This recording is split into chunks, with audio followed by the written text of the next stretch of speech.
Venga, regalismo. No quiero tampoco meterme mucho. Regalismo es el intento, es la política, es la idea política de que la monarquía, como es absolutista, pues tendría que también tener derecho a controlar a la iglesia. Eso es el regalismo. Es propio de monarquías absolutas, superioridad del rey sobre la iglesia. Ahora, esto no es nuevo de los Borbones. Ya con los reyes católicos se había conseguido el patronato regio. Ese es el otro concepto que hay que conocer. Patronato regio es el que la corona, los reyes, tengan derecho a elegir quién manda en la Iglesia de España. ¿Quiénes son los obispos? ¿Quiénes son los arzobispos? ¿Quiénes son, bueno, pues las personas que manden dentro de la jerarquía eclesiástica? Eso se llama patronato regio, ¿vale?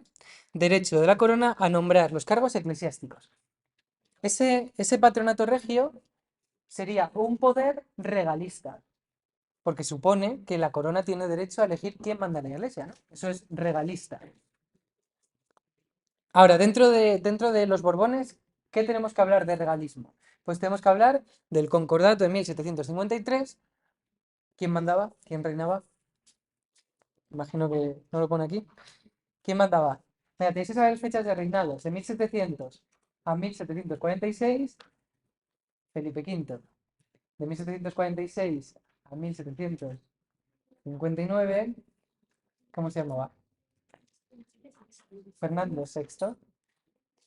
Cambiamos de nombre, pero el número sería el siguiente, ¿no? Yo es lo que me hago para acordarme. Felipe V, el siguiente es un sexto, pero no es Felipe, es Fernando. Y luego Carlos, otro Carlos, Carlos III, 1759, 1789. Esas fechas, obligatorio sabérselas. Las fechas de los reinados. Bueno, pues con Fernando VI, que acordaos que tenía una política de paz, no quería guerras, pues con Fernando VI, uno de los grandes éxitos suyos de política internacional no es una guerra, sino que es un concordato con la Santa Sede, con el Papa. Un concordato es un contrato firmado entre un rey y el Papa para darle unos derechos a un rey, es decir, para darle unos poderes regalistas. Fue muy exitoso porque el Papa va a dar a Fernando VI y a los Borbones patronato casi universal. El patronato regio, ya os lo he dicho ahora mismo, es el derecho de que la corona elija quién manda a la Iglesia de España, solo de España, no de Francia. El rey de España manda sobre la Iglesia de España. Y eso lo consigue con el patronato, perdón, con el concordato de 1753. Esto venía de problemas anteriores. Con Felipe V, el Papa se iba muy mal, porque Felipe V había apoyado en la guerra de sucesión al archiduque Carlos. Y los Borbones tenían una muy mala relación con los papas, porque los Borbones eran absolutistas y eran muy regalistas. Y esto es una lucha de poderes. Si un rey Borbón, el rey de Francia, se considera regalista, considera que tiene derecho a estar por encima del Papa, será una lucha, ¿no? Porque el Papa no va a aceptar perder poderes. Bueno, pues eso hacía que Felipe V se llevara fatal con el Papa. Por ello, ese concordato de 1753 es tan bueno, porque es como firmar la paz. Y además, en unas muy buenas condiciones para los Borbones. Venga, siguiente aspecto que tenemos que hablar de la relación con la Iglesia. Hay otro, no es, vamos, este es quizás más importante, bastante más. Motín de Esquilache. ¿Os suena de algo el motín de Esquilache? Sí, ¿no? Motín de Esquilache, nos solemos acordar de lo de que se prohibió el llevar las capas y los sombreros de ala ancha y eso hizo que la gente se enfadara mucho, ¿no? Y ocurrió un motín.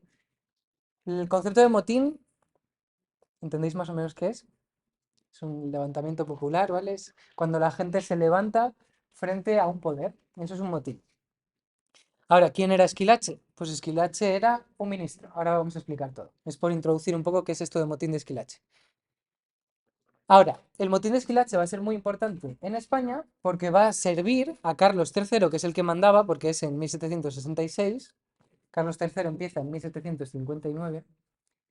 Va a servir a Carlos III como una excusa para expulsar a los jesuitas.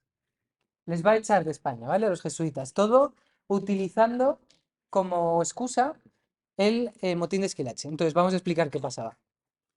El año es 1766 y bueno, pues esto es algo generalizado en Europa. A finales del siglo XVIII, un ejemplo es la Revolución Francesa, hubo muchos levantamientos populares. había malas cosechas, la gente tenía hambre. Se llaman los motines del pan. Son los motines del pan.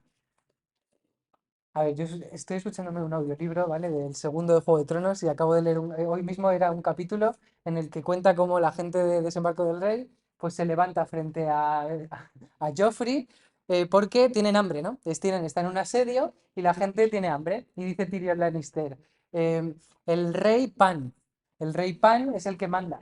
Y es que es verdad, el pan era lo que mandaba en esta época. Si no había pan, la gente no iba a aceptar al rey. Por eso, cuando hay hambre, los reyes se tienen que echar a temblar en esta época, porque la gente es muy probable que se levante frente al rey.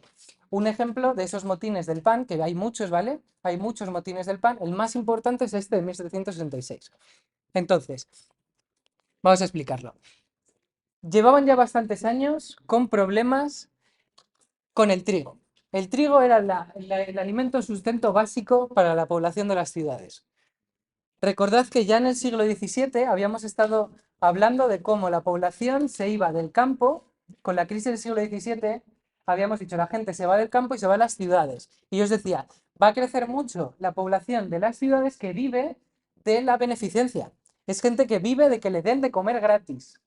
Si no hay trigo, no tienen comida. Bueno, pues esa gente ya llevaba bastantes años con problemas de que el trigo era demasiado caro. No podían acceder a la comida. Entonces, en el 65, un año antes del motín, este señor de aquí, que bueno, el retrato no es el mejor, que se llamaba Campomanes, que era uno de los ministros más importantes de Carlos III, propone una solución. Tenemos un problema de que desde hace bastantes años el trigo es demasiado caro. Tenemos que bajar el precio del trigo. Pues Campomanes propone como solución no cobrar impuestos al comercio del trigo. Si no cobro impuestos al comercio del trigo, el precio va a bajar, ¿no? Tiene lógica. Bueno, pues no funcionó. No funcionó porque la gente que tenía el control del trigo, del comercio del trigo, eran muy greedy, ¿vale? Eran muy, ¿cómo se dice en español? Avariciosos. Y lo que van a hacer es, que el trigo lo voy a tener que vender más barato. Pues no lo vendo. Me lo quedo y lo guardo para el año que viene. Entonces la gente lo que hizo fue acumular el trigo y no venderlo. ¿Qué pasa si hay en la ley de la oferta y la demanda? ¿Qué pasa si la oferta baja y la demanda sigue igual o incluso sube? Que el precio sube más, ¿no? Hay menos oferta, hay mucha demanda, el precio va a subir más. Los nobles no están ayudando al gobierno. Los nobles, que son los que controlaban ese comercio del trigo, no ayudan a la corona. ¿Cuál va a ser el resultado? Pues que la gente se va a enfadar más, ¿no? Entonces, en ese contexto, ¿vale? Tenemos ese contexto general de que el trigo no consiguen que baje el precio, llega Esquilache. Bueno, Esquilache era uno de los ministros de más confianza de Carlos III. Es este señor de aquí de la derecha. Esquilache era un ministro de confianza de Carlos III. Y era un señor italiano. Y si de algo nos podemos quedar de la Guerra de las Comunidades, con Carlos I, es que la gente no suele gustarle que quien les mande sea extranjero en esta época. Bueno, incluso hoy día también yo creo que pasaría. Con lo cual, que te esté mandando un italiano ya es un poco feo. Y además, si la gente tiene bastante hambre, pues peor. Bueno, y es que este señor, Esquilache, va a tener una idea pues de bombero. Y que bueno, a ver, en verdad no tanto, ¿eh? Tenemos que relativizarlo. Esquilache estaba encargándose de modernizar la villa de Madrid. Entonces él va a hacer muchas medidas para modernizar Madrid. Madrid era un estercolero, ¿vale? Era una de las cortes más sucias, más insalubres de Europa. Carlos III, que era un señor ilustrado, que quería racionalizar, ¿no? La idea de la ilustración es que gracias a la razón puedes estudiar a la gente y por tanto puedes proponer reformas para que la sociedad funcione mejor, ¿no? Pues van a proponer soluciones, entre ellas limpieza, pavimentación y alumbrado público de Madrid, construcción de fosas sépticas. Lo habitual hasta entonces era el agua va. Lo del agua va, sabéis que es que tú pues hacías tus necesidades en una letrina, ¿no? Y luego la letrina la tirabas por la ventana, con lo cual los restos de toda la suciedad pues quedaban en la calle. Eso es muy poco saludable. Bueno, pues este señor quería proponer construir fosas sépticas, que no lo tires a la calle, llévalo a una fosa séptica que es un pozo en el cual se queda ahí todo y ya se vaciará. Ya tendrá que venir un pringao con la pala y ya lo limpiará, pero al menos que no esté en la calle. Creación de paseos y jardines. Bueno, son cosas buenas, ¿no? Pero además va a implementar una medida que ya se llevaba haciendo antes, no era nueva, ¿vale? Ya con los Borbones se había hecho antes.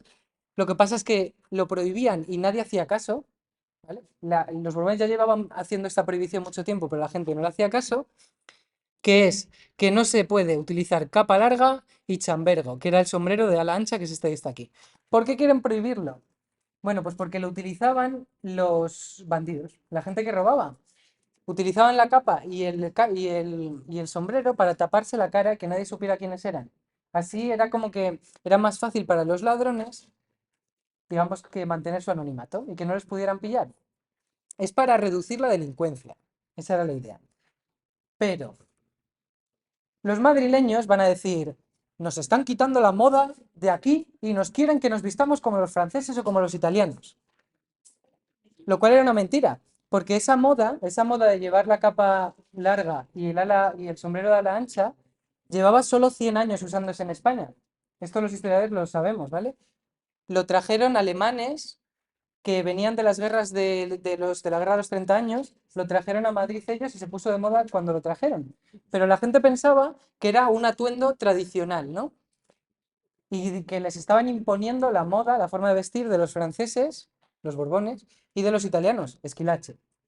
Con lo cual la gente pues va a utilizar eso, que era una medida impopular, como una excusa para promover un motín. Van a atacar a la guardia del rey y a partir de ahí la gente se va a empezar a amotinar y van a ir directos a quemar la casa de Esquilache. Carlos III va a tener que negociar con esa gente. Carlos III va a tener que negociar.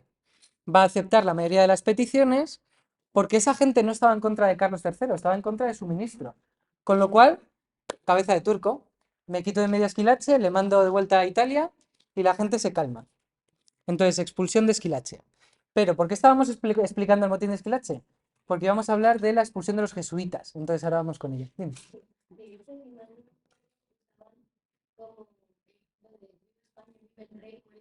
Sí, sí, sí. Sí. Esto en verdad es. Hay gente que lo relaciona con la Revolución Francesa, diciendo que es un poco que podría haber sido la Revolución Francesa, pero en España, pero yo creo que no, porque aquí no había un sentimiento en contra del rey, ni mucho menos. Ellos sentían que el rey era su protector, ¿no? Y que les iba a hacer caso. Y así hizo, les hizo caso. Total. Bueno, entonces, este motín va a ser utilizado como excusa para expulsar a los jesuitas. ¿Por qué? Bueno, los jesuitas era una orden religiosa que había fundado un vasco, ¿vale? Había un vasco que había fundado los jesuitas con la Contrarreforma. Era una orden que se había creado como una respuesta a Lutero. Y los jesuitas solo declaraban que eran fieles al Papa, a nadie más. El rey, ya hemos visto que no se llevaba muy bien con el Papa, ¿no? Que había un conflicto. Entonces, que tengas a los jesuitas, que además tenían mucho poder porque controlaban la educación, que están en tu país y que solo atienden al Papa, lo ven como una injerencia, lo ven como un potencial peligro, ¿no? Es como que tienes al enemigo en casa. Tienes a gente que solo hace caso al Papa, no al rey. Por ello había un sentimiento como de que los jesuitas podían ser los que habían promovido el motín de Esquilache, porque eran enemigos del rey. Y les van a culpar de eso. Van a decir que el motín de Esquilache había ocurrido porque los jesuitas, que están al servicio del Papa, quieren quitarse de medio al rey. Y lo van a utilizar como excusa para expulsar a los jesuitas. Les culpan del motín de Esquilache, pero no era culpa de los jesuitas. ¿Ok? Les acusaron de haber instigado los alborotos, perdón, pero de fondo los más firmes defensores del regalismo, es decir, de defender el derecho de que el rey está por encima del papa, creían que la compañía de Jesús, los jesuitas, eran un enemigo peligroso, porque eran muy poderosos, controlaban la educación, la mayoría de las universidades estaban controladas por los jesuitas y solo obedecían al papa, no hacían caso de lo que les dijera el rey. Ahora, también hay que relativizarlo. España no había sido el primer país en expulsar a los jesuitas, ni va a ser el último. Se les había expulsado también de Inglaterra, se les había expulsado de Portugal, se les expulsará de Francia, con lo cual no es algo nuevo. Y luego, en 1814, que ya veremos por qué en 1814, se les va a volver a permitir venir a la península, ¿vale? Se les va a aceptar que vuelvan a la península. Y luego les volverán a... Bueno, luego en la Segunda República, por ejemplo, uno de los conflictos más grandes es entre el gobierno de la Segunda República y los jesuitas. Así que bueno. Venga, ahora vamos con el estándar siguiente, ¿vale? La ilustración. Eso sería el final del anterior epígrafe. Por cierto, en el libro amarillo, esto del motín de Esquilache ni lo menciona en el epígrafe 2, pero yo creo que sí que hay que mencionarlo, porque es una muestra de la nueva forma de gobernar. El viernes os voy a publicar los epígrafes del bloque 4, ahí lo veréis como yo creo que hay que hacerlo. Bueno, volvemos a la ilustración, ¿vale? Hay un epígrafe que es la ilustración en España. Bueno, si me dais un segundo lo pongo. Madre mía, qué presentación. Ideas fundamentales de la ilustración, el despotismo ilustrado de Carlos III. Bueno, ya hemos hablado un poco incluso de Carlos III. A ver, que si no doy es que el 4.3 es el último que quiero dar. Lo he desordenado, pero que no pasa nada. Si no sería el que no entre, el que no entrara en el examen sería el que no me dé tiempo a dar. A ver, la ilustración es aquí. Vale, venga. Ya habíamos definido un poco la idea de ilustración. Eso ya lo hice en otra clase anterior. A ver, ilustraciones. Ilustraciones. La defensa de la razón como herramienta de mejora de la sociedad. Así podemos resumir ilustración. Tenemos que decir que la ilustración es una corriente filosófica propia del siglo XVIII que tiene su mayor presencia en Francia. No quiero repetirlo mucho porque ya lo expliqué. Y además está puesto en un vídeo, ¿vale? Hay un vídeo que son 10 minutos, que es la clase de este lunes, que ahí está, es realmente la explicación casi de la ilustración. Entonces, si queréis volver a revisarlo, es ahí. Pero recordad esto de que es una corriente filosófica propia del siglo XVIII, más importante, el país más importante es Francia, aunque en Alemania también. Filósofos importantes, pues Montesquieu, Rousseau, eh, ¿cuál es el otro que me falta? Voltaire, Kant. Bueno, nosotros vamos a hablar de la ilustración en España. ¿Cómo llega la ilustración a España? Pues a través de los Borbones, que son franceses. Es una dinastía francesa, entonces quiere traer las ideas de Francia. Bueno, la idea principal, una de las ideas más importantes de la ilustración es criticar su propio mundo para poder mejorarlo. Es decir, proponer reformas. Utilizas la razón para ver qué es lo que funciona mal en lo que te rodea y así poder proponer una reforma que mejore ese problema. Nosotros hoy día, desde hoy, ¿vale? Desde 2022, decimos que los ilustrados criticaban el antiguo régimen.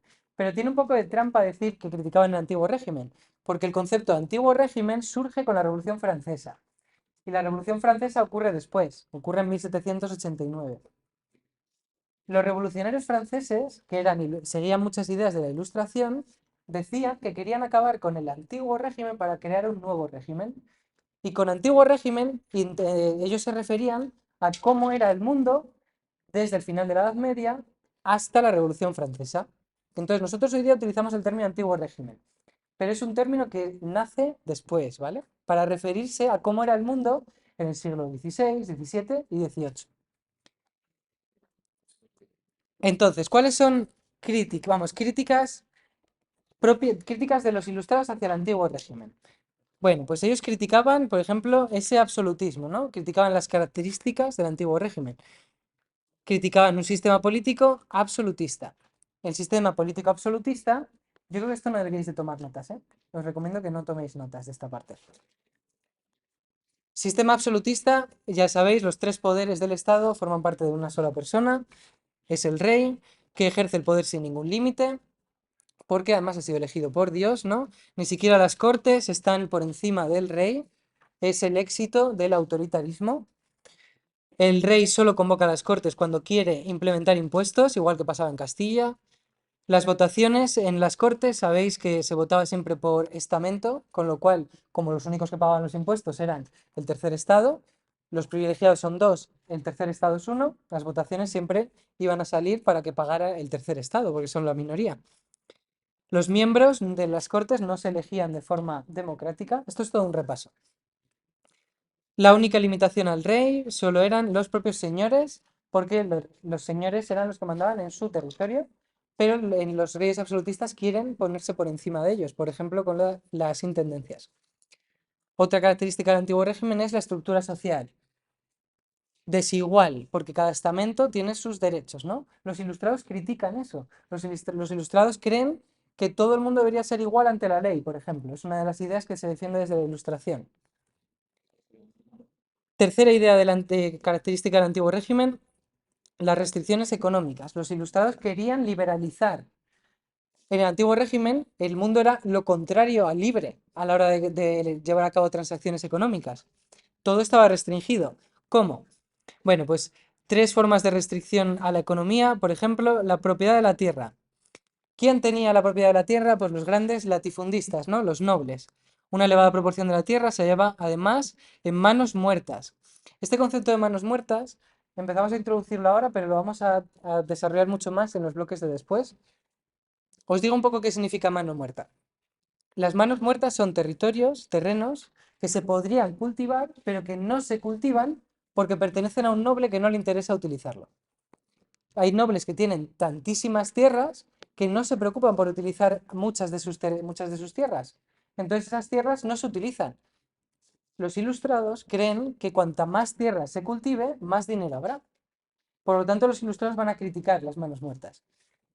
¿Te acuerdas del año pasado? Es uno de los conceptos que yo creo que más se tratan con la ilustración y luego después.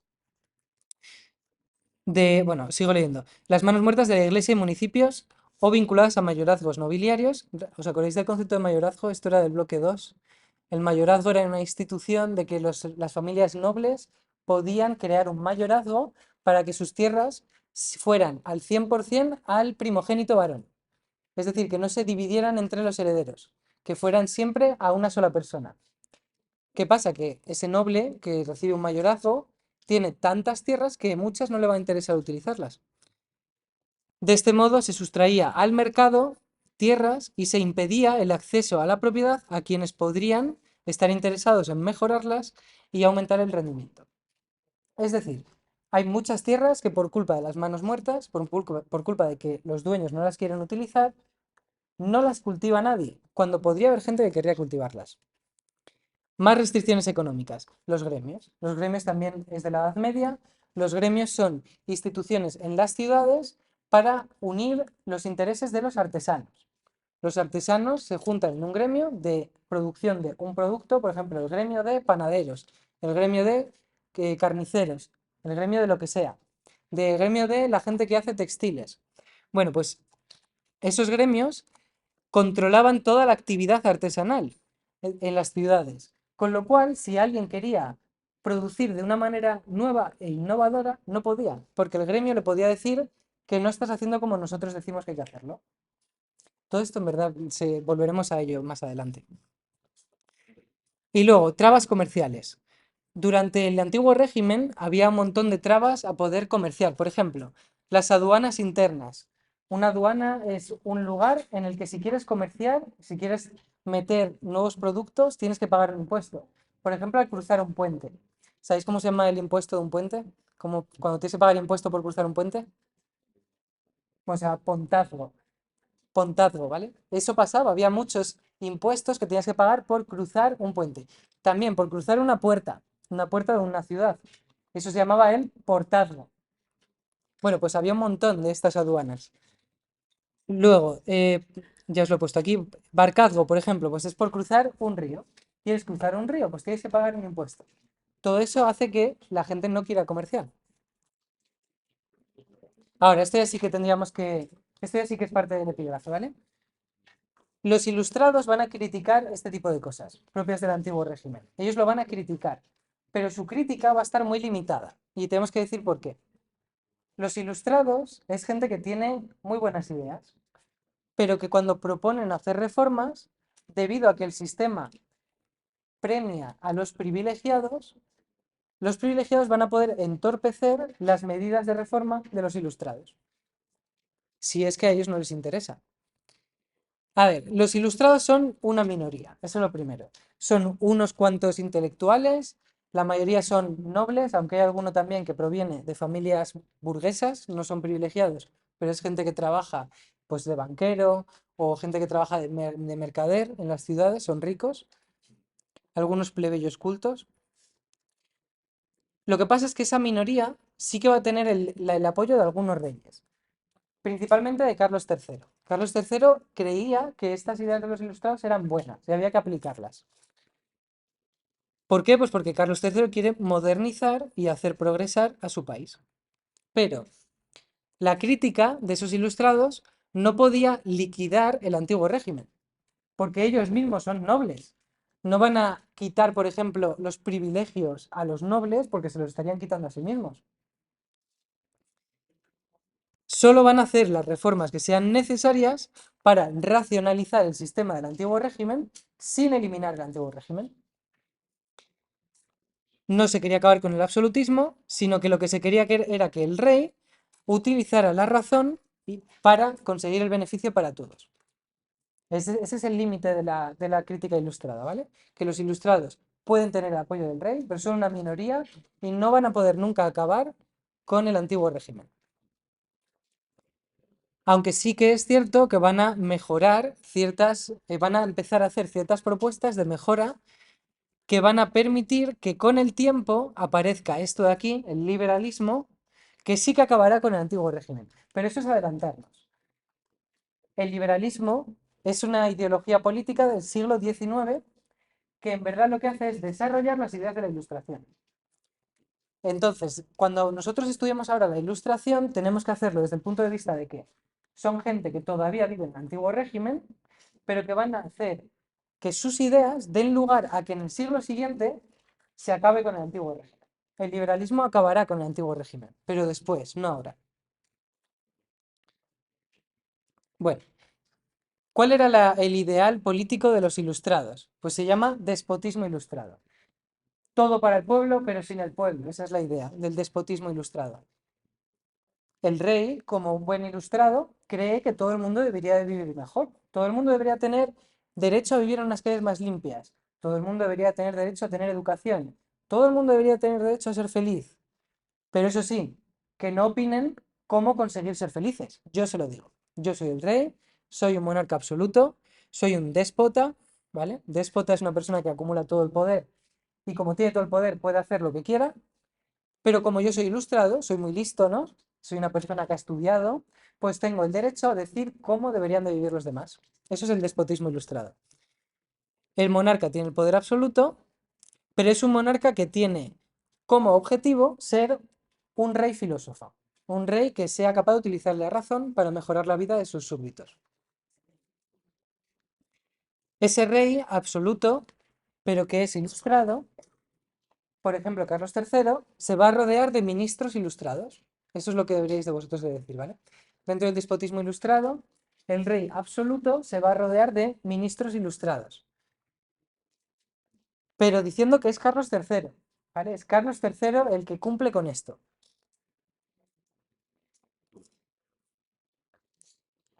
Y bueno, pues lo que acabo de decir, la idea del rey es que él, como es un ilustrado, como es una persona culta, sabe qué es lo que deberían de necesitar los súbditos.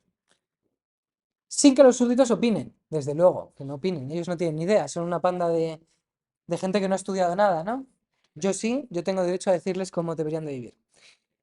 Vale, lo que sí que van a hacer es impulsar reformas de la sociedad para mejorar aquello que sea necesario para conseguir el progreso y la felicidad de la gente. Ese es el ideal, ¿vale? Carlos III, por muy déspota que sea, sí que tenía la idea de que quería mejorar la vida de sus súbditos. Otra cosa es que como lo hiciera no fuera de la forma correcta, desde nuestro punto de vista. Por ello va a mejorar Carlos III la educación, la economía, la iglesia. Bueno, sin resumida toda esta filosofía con todo para el pueblo, pero sin el pueblo. Es decir, sin que opine el pueblo. Eso es lo que quiere decir. Todo para el pueblo, todo lo que hago es para mejorar la vida de mis súbditos. Pero eso sí, sin que ellos opinen, sin que ellos participen del poder. Bueno, ¿cuáles son esos ministros ilustrados de Carlos III? Pues son Aranda, Floridablanca, Campomanes. Si queréis aprender los nombres, estaría perfecto. Aranda, Floridablanca, Campomanes. De alguno ya hemos hablado antes. Bueno, ya me estoy repitiendo, ¿vale? Pero por seguir un poco la estructura del libro, la idea era modernizar y mejorar la producción y el comercio en España. También reformar la educación, la justicia y el ejército.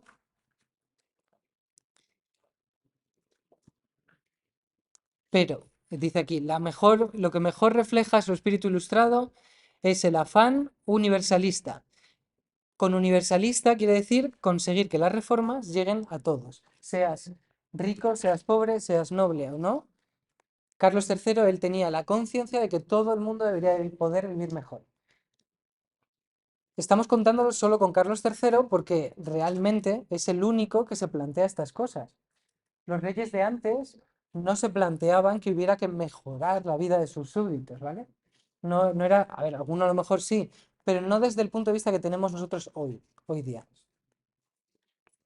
Entonces, Carlos III se rodea de ministros ilustrados, Aranda, Floridablanca, Campomanes, para mejorar el progreso y la racionalización del comercio y la producción en España y también mejorar la vida de sus súbditos por medio de la educación, la justicia y el ejército. Ejemplos de, bueno, pues de medidas de Carlos III, la más clara es las obras públicas de Madrid, que ya habíamos dicho antes con Esquilache. Mejorar las carreteras, mejorar la pavimentación, mejorar la salubridad de la ciudad, la iluminación. Pensad que las ciudades, antes de que hubiera alumbrado público, no penséis en alumbrado público de electricidad, ¿eh? Pensad que tenía que haber una persona que encendía las lámparas, que eran de fuego. Si no había iluminación, ¿qué permite eso? Pues que los bandidos, los ladrones, campen a sus anchas. Por eso nosotros hoy día tenemos la luz, el alumbrado público a toda hora, ¿no? Hay calles en las que no pasa nadie en 5 horas, pero la luz está puesta. Porque si hubiera oscuridad, se facilitaría el trabajo a los ladrones y a otro tipo de gente. No muy buena. Bueno, esto es un resumen de los ministros. Esquilache, ya hemos hablado de él. Conde de Aranda, Florida Blanca, porque veis fotos de ellos. Como veis, todos seguían un poco la misma moda.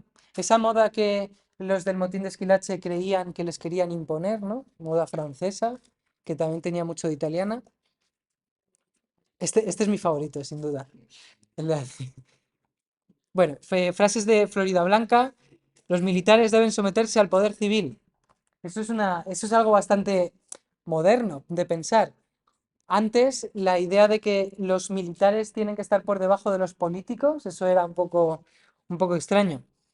Campomanes, pues mejora, bueno, de Campomanes vamos a hablar más, erudito que fomentó las sociedades y contribuyó a la difusión de las luces. Ostentó varios cargos políticos, como ministro de Hacienda, fiscal del Consejo de Castilla, impulsó proyectos de colonización en Andalucía, Extremadura y Sierra Morena, que vamos a explicar ahora. Bueno, a ver, ahora volvemos un poquitín para atrás, ¿vale? Hemos hablado de Carlos III, pero quiero comentaros una cosa que realmente quizás en vuestro epígrafe no deberíais de poner. La ilustración a España llega tarde, llega tarde. La ilustración en Francia ya existía desde la primera mitad del siglo XVIII, pero a España va a llegar con retraso. Pero cuando decimos que llega con retraso a España es que los políticos que mandaban en España no le van a hacer caso, ya está muy adelantado el siglo. Pero sí que había gente que se había como ya un poco adelantado a esto de la ilustración. Y son los novatores y los proyectistas. Los novatores son una gente bastante interesante porque son gente que realmente vivieron antes de la ilustración y que ya tenían mucho de ilustrados. Son gente a la que lo de novatores se les decía como un insulto, ¿vale? Era como decir, tú eres un novator. Es como gente que es demasiado progresista, ¿no? Es como decir, eres un progre, pero como un insulto, ¿no? Pues esa era la idea de novator. Y querían renovar la intelectualidad española. Cuando dice renovar la intelectualidad española, pensad cómo era España en el periodo de los Austrias, que teníamos una mentalidad en la que la Inquisición estaba todo el día vigilando a todos, ¿no? Era como que si eres un mal cristiano, te pueden juzgar los de la Inquisición. Entonces, eso lo que impide es el progreso. Por eso esta gente es tan interesante, porque ya estaban criticando eso de España. están introduciendo una nueva mentalidad. Y luego estaban los proyectistas, que eran los nuevos arbitristas. La palabra arbitrista hay alguno que he visto que en los epígrafes lo ha intentado empezar a utilizar. Arbitrista era una persona que proponía medidas de reforma a los reyes de los Austrias. Esa gente ahora se les empieza a llamar proyectistas porque hacen proyectos de reforma. Un ejemplo de esta gente que trajo la ilustración antes de que la ilustración llegara como tal es Benito Feijóo, que bueno, él hizo una obra que se llama el Teatro Crítico Universal, que es como que no deja pie con cabeza, es como que va a criticar a todo, es un señor mega crítico con España. Es un libro que ya nos está anticipando la ilustración. Otro ejemplo pues, sería Gregorio Mayans o La Vida, Jovellanos. Yo os estoy contando estas cosas porque, claro, en la manera en la que contamos la ilustración y cómo llega a España es como, España era atrasada, ¿no? España llegó a la ilustración mucho más tarde que los demás.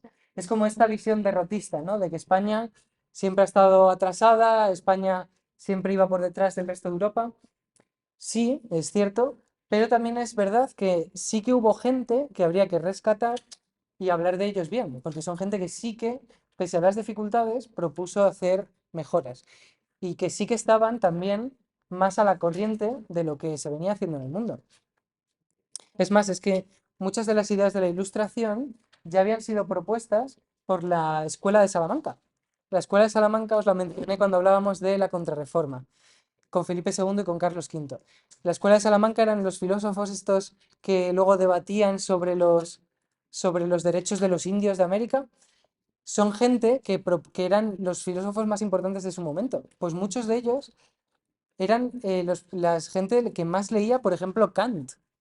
Kant, que es uno de los filósofos más importantes de Europa, le encantaba leer a los filósofos de la Escuela de Salamanca, que ya proponían ideas con las que él estaba de acuerdo. ¿Qué quiero deciros? Pues que España en verdad sí que tuvo filósofos importantes antes que ya estaban anticipando estas ideas modernas. Bueno, el próximo día termino con el epígrafe de la ilustración, el 4.3 imagino que no me dará. No